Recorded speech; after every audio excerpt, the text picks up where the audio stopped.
प्रभु यीशु मसीह के नाम में आप सभी को अभिवादन। आप सभी लोग ठीक हैं ऐसा हम विश्वास करते हैं और हम लोग भी परमेश्वर के अनुग्रह से अच्छे हैं। लगातार आप हमारे लिए प्रार्थना कर लीजिए और हम भी आपके लिए प्रार्थना कर रहे हैं। परमेश्वर कुछ एक वचनों के सत्यों को आपके बीच में बांटना ऐसा दिया है, तो मैं कम शब्दों में आपके बीच में बांटना चाहता हूँ।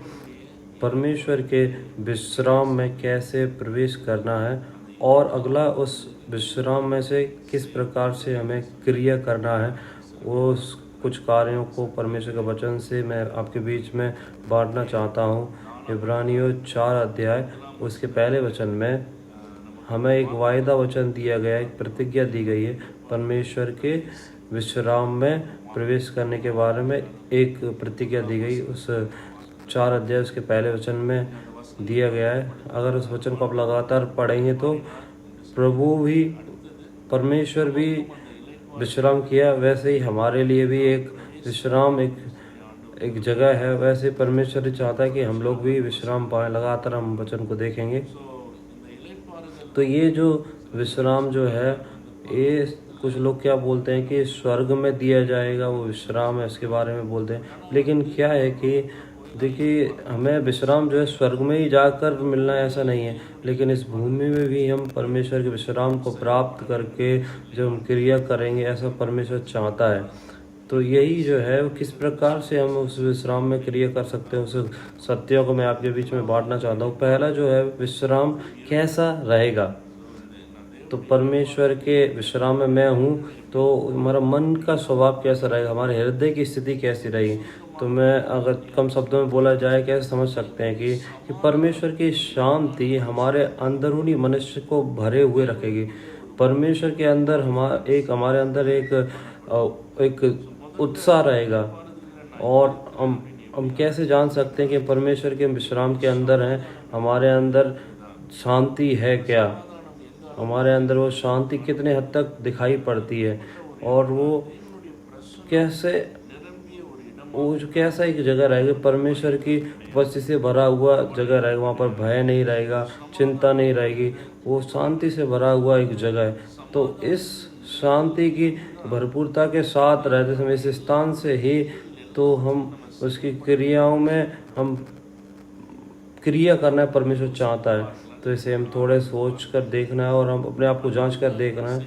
तो हम परमेश्वर के लिए करने वाले सारे कार्य और हम जो क्रिया करने वाले सारे कार्यों को हम किस आधार पर आते हैं, क्या वो डर के आधार पर आते हैं, या फिर चिंता के आधार पर आते हैं, या फिर दूसरे लोग क्या सोचते हैं इसके आधार पर आते हैं, या फिर मैं क्या सोचूंगा, या फिर ऐसा परमेश्वर की शांति के आधार के अनुसार वो कार्य आते हैं क्या, परमेश्वर की उपस्थिति की भरपूरता के द्वारा आते हैं क्या। तो एक सही एक स्थान है प्रिय लोगों। तो उस जगह को हम खोज कर, तो उस जगह से जब हम कार्य करना सीख लेंगे तो परमेश्वर का जीवन बल और उसकी अनुग्रह क्रिया बल को हम भरपूरता के साथ उस जगह से बाहर निकलेगा। तो परमेश्वर के बच्चे, तो पहला जो है विश्राम, तो उस विश्राम के उस स्थान से जब हम उसे ढूंढ कर और उस विश्राम के स्थान से जब हम क्रिया करना ऐसा परमेश्वर चाहता है। तो जो सुनते समय आप अपने आप को जांच कर देख सकते हैं, क्या हम परमेश्वर की उस विश्राम के स्थान से हम क्रिया कर रहे हैं क्या।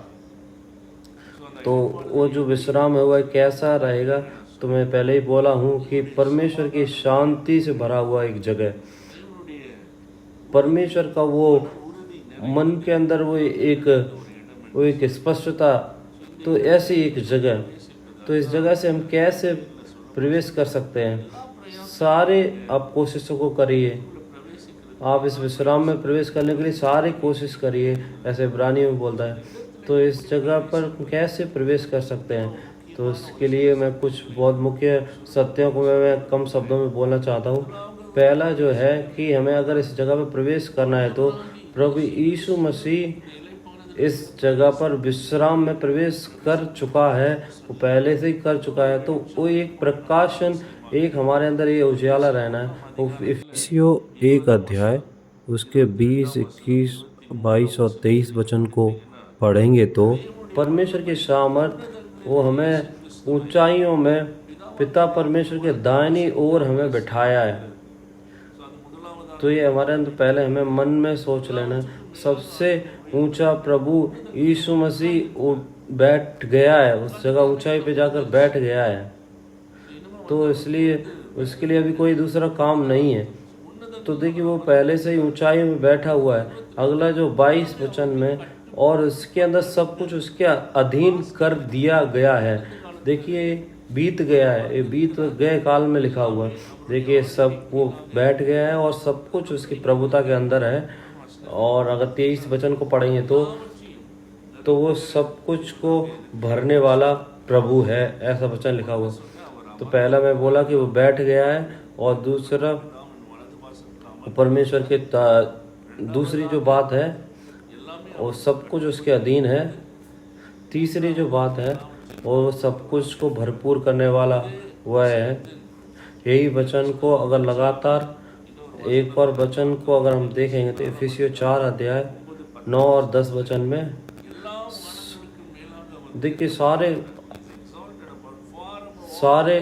स्वर्ग से ऊपर वह उठाया गया है। वो अगम में ज्योति में वास करने वाला प्रभु है ना।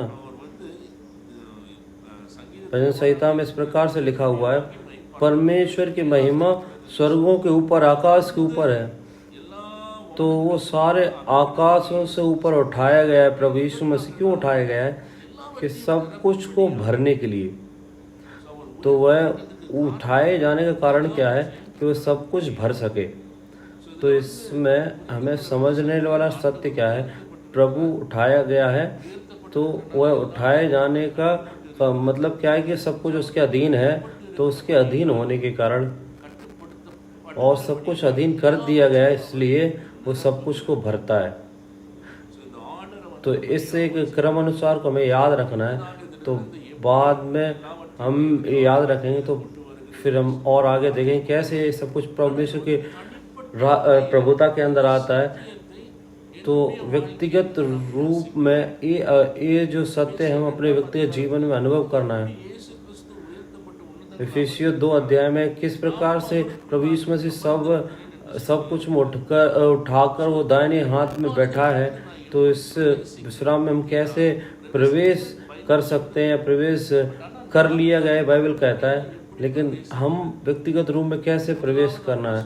पहला जो है मैं बोला कि प्रभु उठाया गया, परमेश्वर ऊंचा किया गया है। वो हम भी अपने जीवन में, हमारे जीवन में भी प्रभु यीशु वह ऊंचाई पर वो आदर, वो गण, वो आदर और वो इज्जत हमें देखना सीखना है। तो उस प्रकाशन के आधार पर हम परमेश्वर के सब कुछ सौंपने के लिए उस स्थिति में हमें आना है। तो मैं पहला जो मैं बोल रहा हूँ कि वो सब कुछ में ऊंचा उठाया गया है, तो ये व्यक्तिगत रूप में बोला, तो वो सब कुछ में ऊंचा उठाया गया है। तो उस प्रकाशन के अनुसार तो हमें अपने जीवन में कहना, प्रभु तू मेरे जीवन में, आप ही सब कुछ में ऊपर हैं, आप ही मेरे मालिक हैं, आप ही सबसे ऊपर हैं, ऐसा कहकर अगला जो हमें क्या करना है कि हमें सब कुछ उसके अधीन, अपना सब कुछ अधीन कर देना। वो देखिए वो ज़बरदस्ती नहीं करेगा, वो अपनी स्वयं इच्छा और हमारी स्वयं सोच के विचार, इच्छाओं को, हमारे चाहत, हमारी इच्छाएं, हमारे जो भी कुछ चाहते हैं, हमें ऐसी सेवकाई करना, हमें ऐसा करना, वैसा करना, हमारे परिवार में ऐसी समस्या, ऐसा डर हो सकता है, चिंताएं हो सकती हैं, हलचल हो सकता है, लेकिन उस प्रकाशन के अनुसार देखिए वह ऊंचा उठाया गया। उस प्रकाशन के आधार पर हमें क्या करना है कि हमें सब कुछ उसके अंदर अधीन कर देना है, उसे सौंप देना है। तो जब आप सौंप देंगे तब क्या होगा कि तो वो भरता है। तो जब वह भरते समय, तो मैं क्या बोलता हूँ कि जब परमेश्वर की उपस्थिति भरते समय तो परमेश्वर को शांति उस जगह पर आती है और वो विश्राम वो हमारे जीवन में आता है। देखिए बाहरी तौर पे सब कुछ एकदम बेकार रहेगा, लेकिन हमारे अंदर वो शांति आती है। और वो जब उस स्थान पे आ जाते हैं तो परमेश्वर की सामर्थ और परमेश्वर की भरपूरता काम करने की वह जगह बदल जाती है। देखिए यहूदी लोगों को देखेंगे तो वो एक दूसरे को जब मिलते समय वो कैसे मिलते थे, शालोम ऐसे करके बोलते थे, शांति ऐसे करके वो एक दूसरे से मिलते समय। अगर पौलुस की अगर पत्रियों को पढ़े जाए तो अगर आप पत्रियों को पढ़ेंगे तो पौलुस हमेशा ऐसा लिखेगा, शांति और अनुग्रह ऐसा करके वो हमेशा अभिनंदन करके ही वो लिखता है। प्रभु यीशु मसीह ने कहा ना कि जब तुम एक जगह पर जाओ तो तुम उस घर में जाकर शालोम बोलो। ये बहुत ही मुख्य एक सीक्रेट है प्रिय लोगों। परमेश्वर की क्रिया जो है वो शांति आधार पर ही आरंभ होती है। तो उस जगह पर अगर हम रहेंगे तो उस एक जगह पर हम जाते समय जब हम शांति कहते समय या फिर हम परमेश्वर के वचन को कहते समय परमेश्वर की भरपूरता उस जगह पर क्रिया करेगा। मैं विश्वास करता हूँ कि ये सत्य आपके लिए बहुत ही आपके लिए उपयोगी ठहरे होंगे। हम लोग सब लोग प्रार्थना करेंगे। कैसे हम लोग प्रार्थना करेंगे इस समय में, क्योंकि प्रभु क्या सब कुछ में उठाया गया, वो सब कुछ में वो ऊंचा है। प्रभु आप परमेश्वर के दाहिनी ओर बैठे हुए हैं। सभी लोग बोलिए, परमेश्वर आप, प्रभु मेरे जीवन में आप ऊंचे पर हैं। प्रभु आप मेरे जीवन में उठाए गए, आप ऐसा बोलिए। ओ आप परमेश्वर, महिमामय परमेश्वर आप हैं। प्रभु हम आपको ऊंचा करते हैं। जब आप ऐसा बोलेंगे और सबको जब आप उसको समर्पित करेंगे, जब सब कुछ उसके अधीन में करेंगे, हमारे सोच विचार, हमारा भूतकाल भविष्यकाल सब कुछ हम परमेश्वर के हाथ में सौंपेंगे, तो इस समय परमेश्वर की उपस्थिति को मैं अनुभव कर पा रहा हूँ और परमेश्वर आपको भर रहा है, पवित्र आत्मा आपको भर रहा है, पवित्र आत्मा की उपस्थिति आपको भर रही है। सारे डर दूर हो रहे हैं, सारे बोझ दूर हो रहे हैं, सारे चिंताएं दूर हो रही हैं। परमेश्वर की शांति आपको भर रही है। आप परमेश्वर के उस विश्राम में प्रवेश कर लिए हैं। आप इस स्थान पर आप आकर आपको क्या करना है कि केवल परमेश्वर के सत्य को सुनकर आप वैसे ही आप कार्य करिए और परमेश्वर की महान क्रियाओं को आप अपने जीवन में देखेंगे। परमेश्वर आपको आशीष करे। हम आपसे बहुत प्यार करते हैं और जल्दी हम आपको देखेंगे और परमेश्वर आपको सभी को आशीष करे।